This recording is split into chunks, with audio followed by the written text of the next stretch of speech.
Puji Tuhan, selamat pagi Bapak Ibu Saudara yang dikasihi Tuhan Yesus Kristus.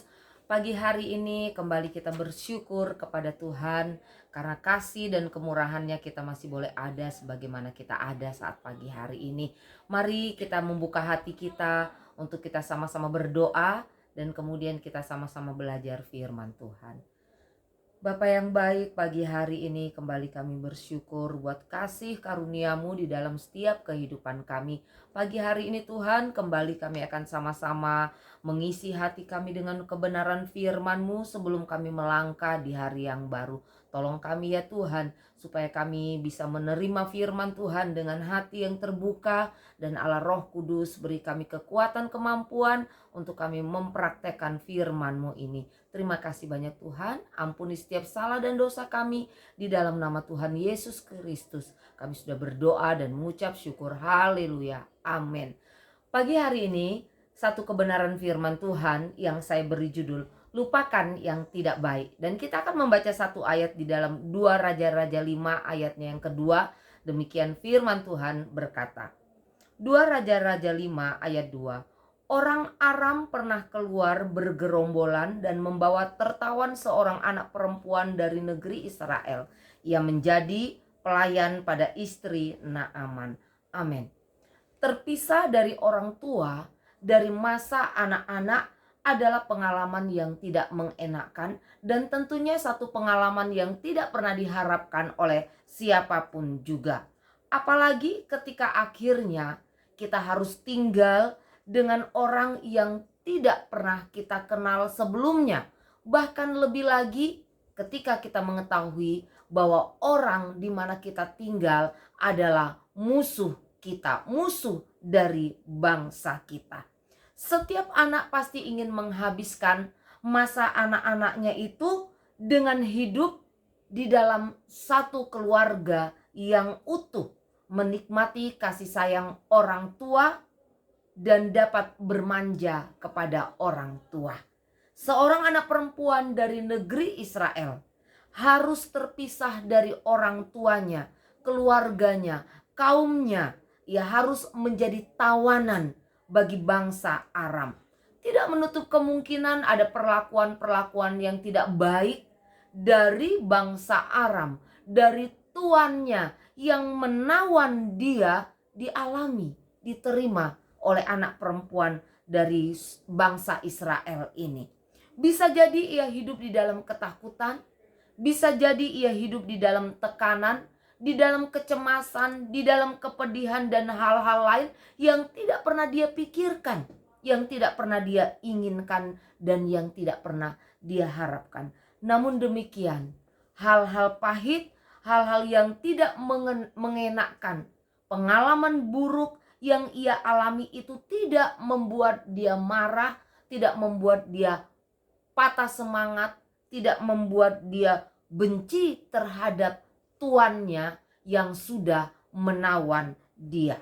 Hal ini terbukti saat suami dari tuannya, ya, saat Naaman menderita kusta, penyakit yang menular, penyakit yang tidak ada obatnya. Pada masa itu, keadaan tersebut tidak membuat anak perempuan Israel ini bersuka cita, ya, yang adalah tawanan pada masa itu. Tidak membuat anak perempuan bangsa Israel ini bergirang. Justru keadaan yang menimpa tuannya itu, yang telah menawan dia, membuat anak ini berbelas kasih kepada tuannya. Sehingga yang terjadi, anak perempuan dari bangsa Israel ini yang ditawan ini, ia menceritakan tentang Nabi Elisa kepada istri Naaman dan menyarankan agar Naaman pergi berjumpa dengan Nabi Elisa. Bisa saja gadis Israel tidak peduli dengan kondisi tuannya Naaman, mengingat Naaman dan gerombolan telah memperlakukan dia tidak baik, menjadikan dia seorang tawanan. Namun gadis kecil itu memutuskan untuk melupakan segala hal yang tidak baik yang ia alami. Ia memutuskan untuk tidak membalas dalam tanda kutip kejahatan yang Naaman sudah lakukan atas dirinya, yaitu mengambil dia sebagai tawanan. Ya, tidak seorang pun yang akan diuntungkan jikalau ia memutuskan untuk membenci Naaman. Bapak Ibu Saudaraku yang terkasih di dalam Tuhan Yesus Kristus, di dalam perjalanan hidup ini tentunya kita juga pernah mengalami hal-hal yang tidak mengenakan. Kita pernah mengalami perlakuan-perlakuan yang tidak baik dalam tanda kutip. Tetapi mari lewat kebenaran firman Tuhan kita mau belajar melupakan, belajar untuk tidak menyimpan hal-hal yang tidak baik di dalam hati kita.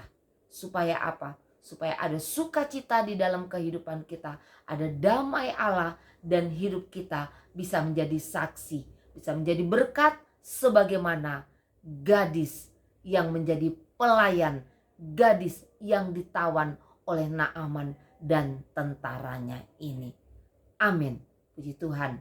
Kita tundukkan kepala dan kita akan berdoa bersama-sama. Terima kasih banyak Tuhan buat kebenaran firman-Mu yang boleh kami dengar dan boleh kami pelajari bersama. Seringkali Tuhan kami mengalami hal-hal yang tidak mengenakan, kami mengalami perlakuan yang tidak adil, kami mengalami hal-hal yang dalam tanda kutip jahat menurut kami Tuhan. Tetapi ajar kami Tuhan untuk kami tidak menyimpan hal itu sebagai akar pahit, sebagai dendam. Tetapi ajar kami Tuhan untuk melupakan hal-hal yang menyakitkan hati kami supaya hidup kami ini boleh menjadi berkat Tuhan. Tanamkan firman Allah di dalam hati kami. Beri kami kuat, beri kami kemampuan untuk kami dapat mempraktekkan firman-Mu. Bapa yang baik, di sepanjang hari ini Tuhan kami akan beraktivitas, kami akan bekerja, kami akan melayani Tuhan, kami akan belajar, dan ada begitu banyak hal yang akan kami kerjakan. Tolong pegang tangan kami, pimpin setiap langkah kehidupan kami, supaya apa yang kami buat di sepanjang hari ini Tuhan, itu mempermuliakan Tuhan dan nama Allah saja yang diagungkan. Dan di dalamnya kami boleh menjadi berkat, kami boleh menjadi saksi. Berkati segala hal yang kami kerjakan, usaha pekerjaan kami.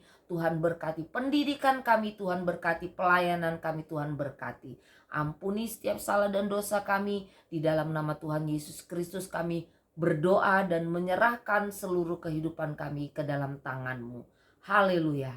Amin. Puji Tuhan, selamat pagi dan Tuhan Yesus memberkati kita semua.